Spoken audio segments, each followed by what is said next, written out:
میری منشا کی تابع ہو جائے۔ حکمران یہ اختیار بڑھانے کی ہر ممکن کوشش کرتا ہے، ضابطے بناتا ہے، قانون بناتا ہے، اپنی تمام قوتوں کو صرف کرتا ہے کہ لوگ مکمل طور پر اس کے اطاعت گزار، اس کے مطیع، اس کے فرما بردار ہو جائیں۔ یہ سب کوشش کر کے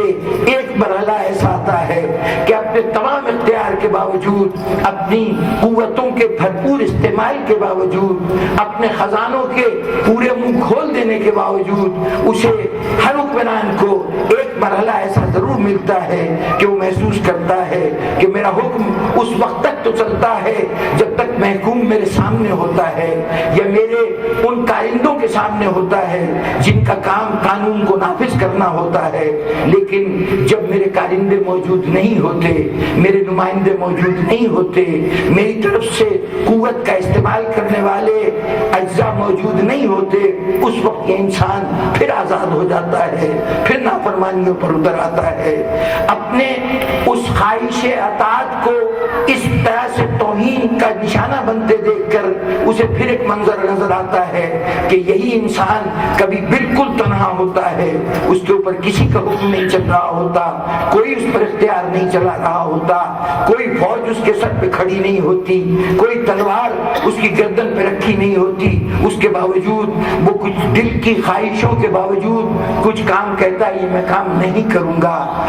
تمنا ہوتی ہے، آرزو ہوتی ہے کہ فلاں کام کروں، لیکن نہ معلوم کون سا صاحب اختیار ہے وہ شخص کہتا ہے کہ میں یہ کام نہیں، میں یہ کام جو کرنا چاہتا ہوں نہیں کروں گا۔ یہ کون سی قوت ہے جو روک رہی ہے؟ جب کبھی وہ یہ دیکھتا ہے صاحب تخت و تاج کہ کوئی اور بھی صاحب اختیار ہے جس کا اختیار تنہائیوں پر بھی چلتا ہے، جس کا اختیار اسلحے کے بغیر بھی چلتا ہے، جس کا اختیار قوت کے بغیر بھی چلتا ہے، تو اسے یہ طاقت اپنے لیے ایک چیلنج نظر آتی ہے۔ اور وہ طاقت کون سی ہے کہ جو انسان کی تنہائیوں پر بھی اس کی حکومت کرتی ہے، جو انسان سے اس کی قیمتی ترین چیز یعنی اگر زندگی کا بھی تقاضا کرے تو انسان زندگی کو قربان کرنے کے لیے تیار ہوتا ہے۔ وہ طاقت دنیا میں دین کی طاقت ہے، مذہب کی طاقت ہے۔ مذہب کی طاقت فرد کی ذات پر اس طرح حکومت کرتی ہے کہ صاحبان اقتدار کے لیے وہ طاقت ایک خواب و خیال بن جاتی ہے۔ اسی لیے حکمران تمام تر اختیار حاصل کرنے کے بعد، تمام تر اپنی سلطنت کو وسیع کرنے کے بعد اس کی یہ تمنا بہت دور رہتی ہے کہ کاش اسے وہ طاقت مل جائے جو دین کی طاقت ہے۔ بحیثیت حاکم کے اس دین کی طاقت کو وہ کبھی حاصل نہیں کر پاتا، چنانچہ اب اس کے واسطے ایک ہی راستہ ہو جاتا ہے کہ وہ اپنے پر دین کا لبادہ اوڑھ لے، اپنے آپ کو دنیا کے سامنے دین بنا کے پیش کرے۔ یہ صرف اسلام کے بعد کی بات نہیں ہے، اسلام سے پہلے کا انسان بھی یہی کوشش کرتا تھا۔ وہ جو دعوی فرعونیت کر رہے تھے، وہ جو اپنے زمانے کے نمرود تھے، جو شداد تھے، جنہوں نے خدائی کے دعوے کیے تھے، کیا ان کا عقل و شعور بالکل کام کرنے سے انکار کر گیا تھا؟ کیا وہ نہیں جانتے تھے کہ وہ خدا نہیں ہیں، وہ خدائی نہیں کر سکتے؟ لیکن اس کے باوجود دعوی خدائی تھا، اس لیے کہ جانتے تھے کہ اگر مجھے اپنی رعایا سے اطاعت کرانی ہے، اپنے قوم کو اپنے سامنے اس طرح جھکانا ہے کہ میرا اشارہ ان کے لیے موت و حیات کا پیمان بن جائے، یہ میری ہر بات کو قبول کریں، تو اس کے لیے ضروری ہے کہ ان کے دل کو اختیار میں لینے کے لیے ضروری ہے کہ میرے اوپر دین کے کوئی لیبل لگا رہے۔ چنانچہ خدائی کے تمام دعوے صرف اس لیے ہوتے رہے کہ کاش وہ ایسے صاحب اختیار بن جائیں کہ ان کا حکم لوگوں کے دلوں کے اوپر بھی نافذ ہو سکے، ان کے باطن پہ بھی اثر انداز ہو سکے، ان کی تنہائی میں بھی اثر انداز ہو سکے۔ اس دور کے حکمران خدا بنا کرتے تھے، اسلام سے پہلے وہ خدائی کا دعویٰ کیا کرتے تھے، لیکن اسلام کا انسانیت پر بہت بڑا احسان ہے کہ اسلام نے توحید کا ایسا سبق دیا ہے کہ اسلام کے آنے کے بعد اب کسی انسان میں یہ طاقت نہیں رہ گئی کہ وہ خدائی کا دعویٰ کرے۔ شعور انسانیت اتنا بالغ ہو چکا ہے کہ اب اس کے سامنے خدائی کا کوئی دعویٰ قابل قبول نہیں ہوگا. کسی دعوی خدائی کرنے والے کا مذاق تو اڑایا جا سکتا ہے, مذاق تو اڑایا جا سکتا ہے, اس کو خدا نہیں مانا جا سکتا. اسلام کے آنے کے بعد اب خدا بننے کا شوق تو ختم ہو گیا, اس کی گنجائش نہیں رہی. شوق تو قائم تھا, گنجائش باقی نہیں تھی. تو اب کیا کیا جائے؟ اچھا خدا نہیں بن سکتے تو رسول بن جائیں, رسول بن جائیں, اس لیے کہ اس کی اطاعت بھی, چونکہ وہ جو کچھ کہتا ہے وہی دین ہوتا ہے, تو اس کی اطاعت بھی اسی طرح ہوتی ہے جیسے خدا کی اطاعت ہوتی ہے, تو رسول بن جائیں. لیکن یہ اس لیے نہیں ہو سکتا تھا کہ مسلمان ہوتے ہوئے, اپنے آپ کو مسلمان حاکم کہتے ہوئے, ان کے لیے ممکن نہیں تھا کہ وہ رسالت کا دعویٰ کریں, نبوت کا دعویٰ کریں, اس لیے کہ اس مسند کا دعویٰ کرنا اس تخت و تاج سے محروم ہو جانا تھا جو اسلام کے نام پر حاصل کیا گیا تھا. اب وہ نہ خدا کا انکار کر سکتے ہیں نہ رسول کا انکار کر سکتے ہیں, لیکن اختیار وہی چاہتے ہیں جو خدا کا اختیار ہے, جو رسول کا اختیار ہے. تو اب انہوں نے کیا کیا؟ انہوں نے اپنے آپ کو دین سے وابستہ کرنے کے لیے کبھی کہا کہ ہم ذل اللہ ہیں, اللہ کا سایہ ہیں, کبھی یہ کہا کہ ہم امیر المومنین ہیں, یعنی مومنین کے حکمران ہیں. مومنین کے حکمران ہونے کا مطلب یہ ہے کہ ہم تمہارے ایمان کے حکمران ہیں. مومن وہی ہے نا جو دولت ایمان سے آراستہ ہے. تو جب میں مومن کا سربراہ ہوں, مومن کا امیر ہوں, تو در حقیقت ایمان کا امیر ہوں. اور ایمان کے امیر ہونے کا مطلب کیا ہے کہ جو میں کہتا ہوں اگر جائز کہتا ہوں تو وہی جائز ہوتا ہے, میں ناجائز کہتا ہوں تو وہی ناجائز ہوتا ہے. امیر المومنین بنے, اپنے آپ کو نائب رسول کہا, اپنے آپ کو جانشین رسول کہا. غرض ہر طرح کوشش یہ کی گئی کہ ہمارے حکم کو شریعت کا حکم سمجھو, ہمارے فرمان کو دین کا حکم سمجھو. یہ وہی خدائی کا شوق تھا جو اس صورت میں ظاہر ہو رہا تھا. یہ تو محض ایک لیبل تھا کہ ایسا لگایا گیا کہ بندہ خدا نظر آتے رہیں, لیکن یہ سارا شوق خدائی تھا جس کا اظہار ہو رہا تھا. یہ مزاج کی فرعونیت تھی جو امیر المومنیت کے صورت میں ظاہر ہو رہی تھی. یہ بنیادی طور پر نمرود بننے کا جذبہ تھا جو اپنے آپ کو جانشین رسول کہلوا رہا تھا. چنانچہ اب جو یہ نظام قائم ہوا تو اس نظام نے, اس صورتحال نے کیا کیا؟ اس صورتحال میں اب جب دین کے اختیار کو اپنے ہاتھ میں لیا گیا تو اب اس کے بعد دین کے اندر کیسے کیسے رد و بدل ہوئے. پہلے, سب سے پہلے دیکھیے یہ طے ہے کہ یہ غیر معصوم لوگوں کا دور ہے, یہ جو تاریخ ہے یہ غیر معصوم لوگوں کا اقدام ہے. تو اس کو ہمیں کبھی بھی اس طرح قبول نہیں کرنا چاہیے جیسے ہم دین کی صداقت کو قبول کرتے ہیں, بغیر چیلنج کیے ہوئے. ہم سمجھتے ہیں کہ نبی نے جو کہا ہے وہ اپنی جگہ حتمی سچائی ہے. ان کی طرف سے آنے والی ہر بات اس بات کا حق رکھتی ہے کہ اس کا تجزیہ کیا جائے, اس کی تحلیل کیا جائے, اس کو سمجھنے کی کوشش کی جائے. احترام کے قلعے بنا کر ان شخصیتوں کو اس کے اندر محدود کر دینا گویا ان کی اس خواہش کو پورا کرنا ہوگا کہ وہ انسان سے دین کے نمائندے بن جائیں, وہ عام حکمران کے بجائے دین کے نمائندے بن جائیں, اور ان کی